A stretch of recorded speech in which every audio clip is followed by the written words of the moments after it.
ಅಪ್ಪ ಈ ಫೋನಲ್ಲಿ ಏನು ಕಂಡು ಹಿಡ್ದಿದ್ದಾರೆ ಅಂತಾನೆ ಗೊತ್ತಿಲ್ಲ ಕಣ್ರಿ. ಈ ಫೋನಿಂದ ಎಷ್ಟೋ ಸಂಸಾರ ಹಾಳಾಗೋಗೈತೆ, ಎಷ್ಟೋ ಫ್ರೆಂಡ್ಶಿಪ್ ಹಾಳಾಗೋಗೈತೆ, ಎಷ್ಟೋ ಸಂಬಂಧಗಳು ಹಾಳಾಗೋಗೈತೆ.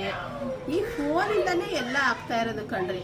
ಪ್ರತಿ ಒಬ್ಬರ ಹತ್ರನೂ ಫೋನ್ ಇರುತ್ತೆ, ಗಂಟೆ ಗಟ್ಟಲೆ ಮಾತಾಡ್ತಾರೆ. ಮನೇಲಿ ಏನು ನಡೆಯುತ್ತೆ, ಗಂಡ ಏನು ಮಾಡಿದ್ರು, ಅತ್ತೆ ಮಾವ ಏನು ಮಾಡಿದ್ರು, ಮಕ್ಕಳೇನು ಮಾಡಿದ್ರು, ನಾನೇನು ಮಾಡಿದೆ, ಏನು ತಿಂದೆ, ಏನು ಬಿಟ್ಟೆ, ಪ್ರತಿ ಒಂದನ್ನು ಓದ್ತಾರೆ. ಎಷ್ಟೋ ಸಂಬಂಧಗಳು ಕಿರಿಕಿರ ಥರ ಆಗ್ಬಿಟ್ಟೈತೆ ಈ ಮೊಬೈಲ್ ಬಂದು. ನಮ್ಮ ಕಾಲದಲ್ಲಿ ಹಿಂಗೆಲ್ಲ ಇರಲಿಲ್ಲ ಕಣ್ರಿ, ಮೊಬೈಲೇ ಇರಲಿಲ್ಲ.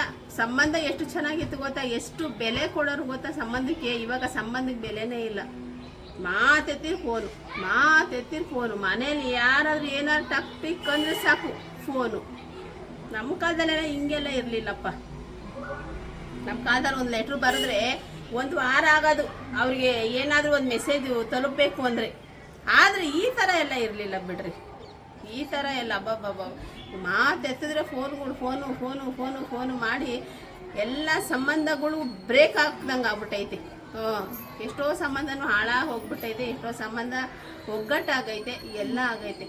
ಆದರೆ ಈ ಫೋನನ್ನು ಫೋನ್ ಥರ ಬಳಸ್ಬೇಕ್ರಿ ನಾವು.